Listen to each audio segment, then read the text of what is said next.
Bonsoir à tous, c'est Clélia Isaac, je suis ravie de te retrouver ce soir pour cet épisode 90. Ça fait déjà 3 mois qu'on est ensemble, qu'on avance ensemble cette année.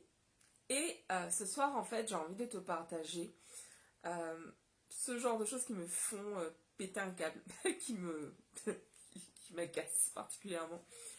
Euh, Juste avant, j'en profite pour ceux d'entre vous qui découvrent ma chaîne, j'en profite en fait pour me présenter. Donc je suis Clélia Isaac et j'accompagne les femmes entrepreneurs.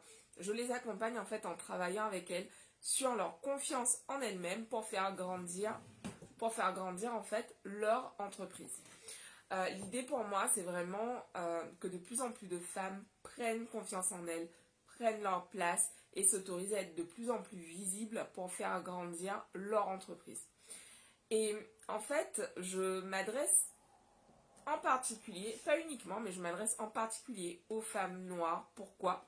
Parce qu'en fait, on n'a pas grandi avec beaucoup de modèles en fait noirs. Et de modèles noirs de réussite. Quand j'étais petite, que j'ouvrais un magazine, il n'y avait que des femmes blanches dedans. En fait, je ne me sentais absolument pas représentée. Quand j'allumais ma télé, la seule fois où je voyais un noir, c'était souvent dans des rôles de violeurs, de tueurs, de gangsters, de drogués, de dealers, etc. Et ce qui m'amène en fait au sujet de ce soir. Donc là, dans l'actualité, aujourd'hui, on est donc le 1er juin 2021. Et un peu comme l'an dernier, on se retrouve avec une actualité assez choquante, énervante. Je peux même plus dire choquante parce qu'à ce stade, on n'est plus au stade du choc en fait.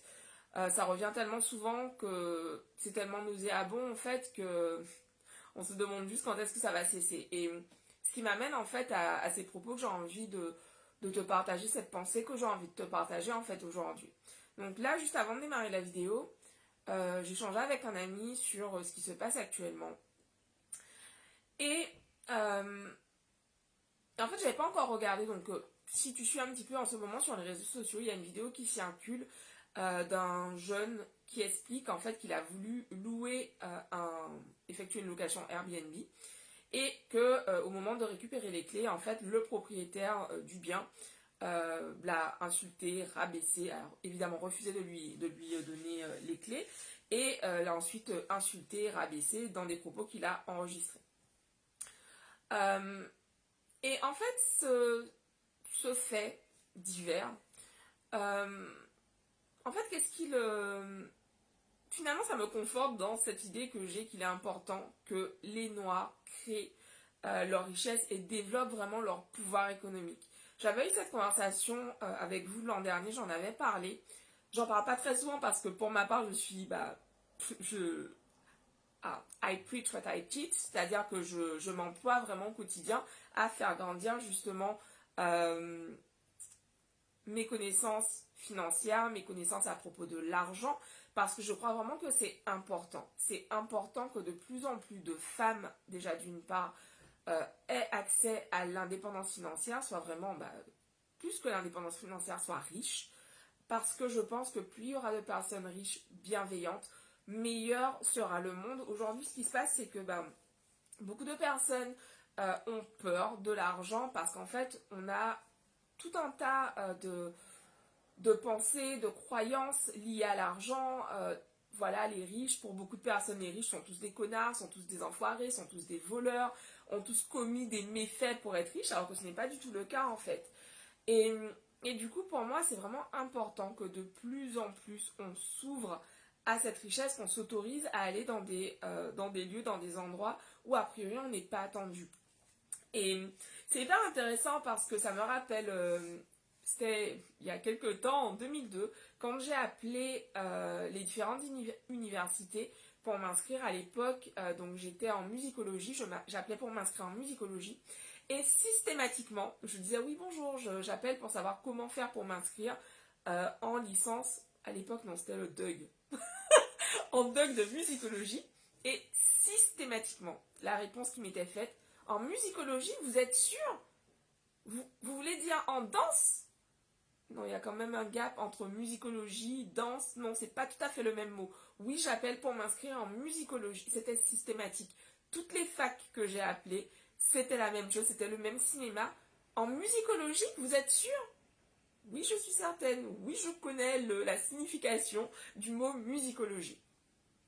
Et en fait, ça m'a vraiment montré qu'en gros, donc aujourd'hui avec le recul, je me rends compte de l'importance de d'aller à des endroits où on ne nous attend pas. Ça me rappelle encore un événement, c'était un jour de l'an, et en fait, chaque année avec mes frères et sœurs, le jour de l'an, en fait, on se fait un bon resto, un super resto, un resto étoilé. Et ce jour-là, on va donc, on était rue Saint-Dominique, et donc on est tous les quatre, on marche, on rigole, on est heureux, quoi. C'est le premier jour de l'année, et là, une mamie, enfin une vieille dame qui apostrophe un de mes frères qui lui fait oui bonjour monsieur, dites-moi vous êtes français? Déjà la question qui surprend. Oui je suis français. Ah d'accord, vous êtes peut-être français mais nous ne sommes pas de la même origine. Et là de rentrer donc dans le restaurant, c'était délicieux, tout était parfait, le service était absolument parfait. Mais c'était hallucinant de remarquer que, bah voilà, quatre noirs assis à une table dans un restaurant étoilé, tout le restaurant, tous les gens qui étaient dans le restaurant ont passé leur temps à nous dévisager. Et ça, c'était vraiment chaque fois qu'on se retrouvait dans des restaurants de ce style, les gens qui se tournent. Et à l'époque, en fait, je me souviens que je me sentais hyper mal à l'aise. J'avais pas du tout la confiance que j'ai en moi aujourd'hui. Je me sentais mal à l'aise et au final, je me suis dit, mais en fait, c'est quoi le truc? Est-ce qu'il faut que j'arrête d'aller dans ce type d'endroit? Comment ça se passe? Aujourd'hui, la réflexion que j'ai, c'est que, en fait, qu'il est important. Donc, je repense au propriétaire, à ce propriétaire, donc justement, qui ne voulait pas, donc comme il le disait, il ne voulait pas donc de noirs dans son appartement parce que selon lui, les noirs seraient tous issus de bidonville et viendraient saccager donc les appartements dans le 16e. Pour autant, il a voulu garder l'argent du noir. Et ça m'a fait vraiment, en fait, ça m'a renforcé encore dans ce truc que j'ai de consommer noir. Bien sûr, aujourd'hui, je me souviens, j'avais eu cette discussion l'an dernier avec mes parents et ma mère me disait oui, enfin bon, t'es bien gentil, consommer noir. Aujourd'hui, si tu vas acheter un frigo, il n'y a pas de frigo fait par des noirs. Alors, il se peut effectivement que tout ce qu'on consomme au quotidien ne soit pas fabriqué par des noirs. Effectivement. Mais ce qui est fabriqué par des noirs, quand est-ce qu'on commence à l'acheter en fait? Quand est-ce qu'on commence à soutenir les entrepreneurs de la diaspora afro-descendante et quand est-ce en fait qu'on se fait respecter en faisant croître en fait notre pouvoir économique dans notre communauté? Et je sais que ce que je dis là en fait c'est pas du tout cette voilà, ça peut être qualifié de repli communautaire, tout ce qu'on veut, mais à mon sens c'est important en fait. Aujourd'hui on est dans un monde capitaliste, qu'on le veuille ou qu'on ne le veuille pas, c'est le monde dans lequel on évolue tous. Donc certes, il se peut que ce monde soit amené, de toute façon il est amené à changer, il est en train de changer, pour autant on en est là. Et dans cette idée d'être dans une société capitaliste, en fait, comment se faire respecter? C'est bien gentil les mots, les paroles, mais en fait ça passe par le pouvoir et le pouvoir ça passe également par l'argent. Donc aujourd'hui, à mon sens, c'est vraiment important de se rendre compte que la façon dont on dépense notre argent, en fait, ça compte. C'est un geste pour moi. Je ne fais pas de politique, je ne suis pas du tout dans la politique, mais pour moi, dépenser mon argent, par exemple, il y a des marques chez qui je refuse d'acheter. Je ne mettrai pas un centime parce qu'en fait, ces marques, pour moi, ont... par exemple, je pense à Gucci, jamais je n'achèterai un truc chez Gucci. Enfin, je veux dire, voilà, il y a vraiment pas mal de marques que je boycotte, purement et simplement parce que je suis... c'est important pour moi, en fait, de... Comment je pourrais dire ça? D'aller au bout de mes convictions, en fait. D'aller au bout de mes convictions. Je peux pas me dire, ok, cette marque est raciste. Je pense à Guerlain, par exemple, le fondateur, en tout cas, de cette maison, est particulièrement raciste. Et peut-être, je sais même pas s'il est vivant toujours, ce monsieur. Je ne peux pas porter un parfum Guerlain, en fait. C'est juste pas possible, ça ne marche pas pour moi, en fait. Et à l'époque, j'avais pas encore cette conscience que j'ai aujourd'hui de vraiment me dire, mais ok, c'est important pour moi de consommer noir, de consommer dans la communauté noire. Mais aujourd'hui, je me rends compte avec ce type d'événement que c'est important. C'est important en fait parce que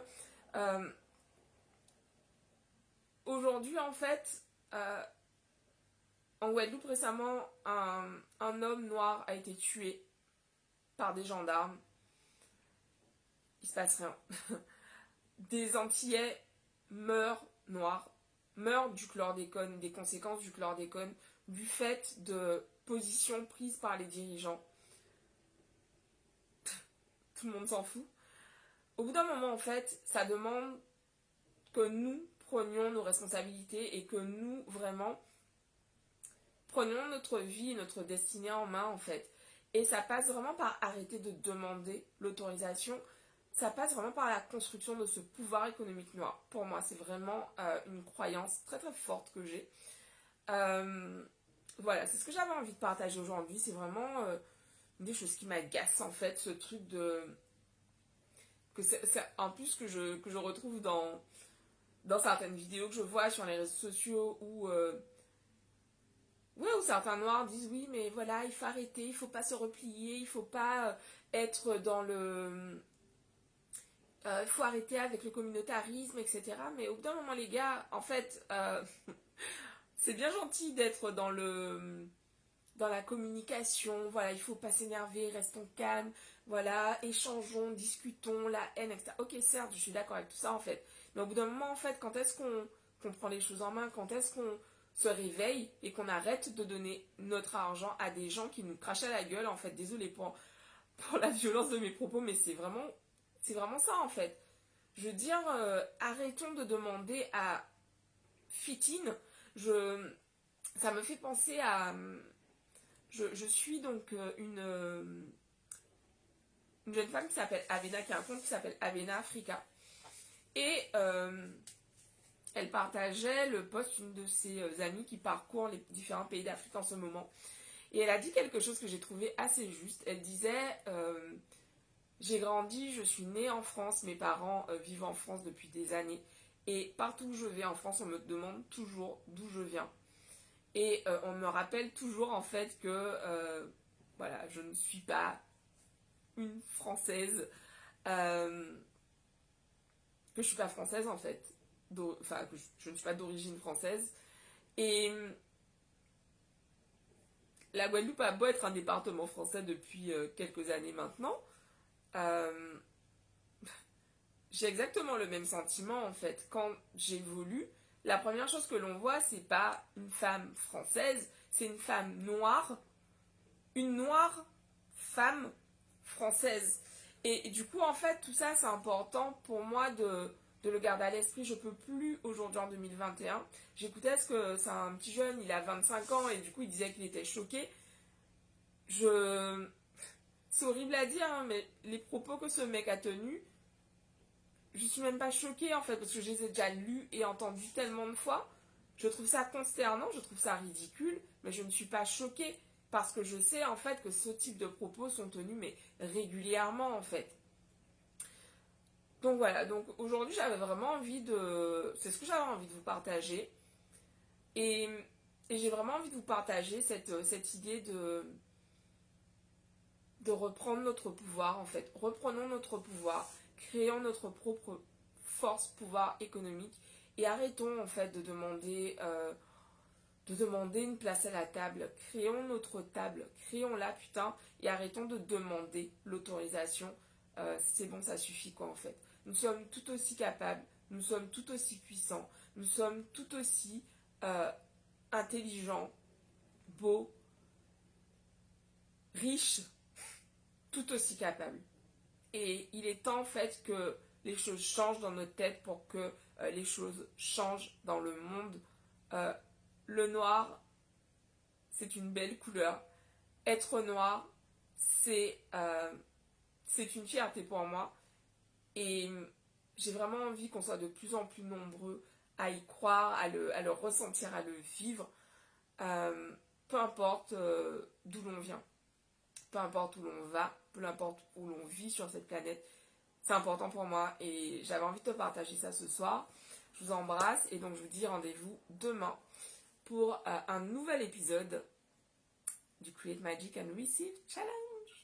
Et partage-moi en commentaire, vu que je suis curieuse de savoir ce que tu en penses, comment tu vois les choses. Euh, voilà, moi je crois que le changement passe par le pouvoir économique, mais bon, j'imagine que il y a autant de façons de penser le changement qu'il y a d'êtres humains. Donc au plaisir d'échanger avec toi sur ce sujet. Je vous embrasse et je vous dis à demain. Ciao.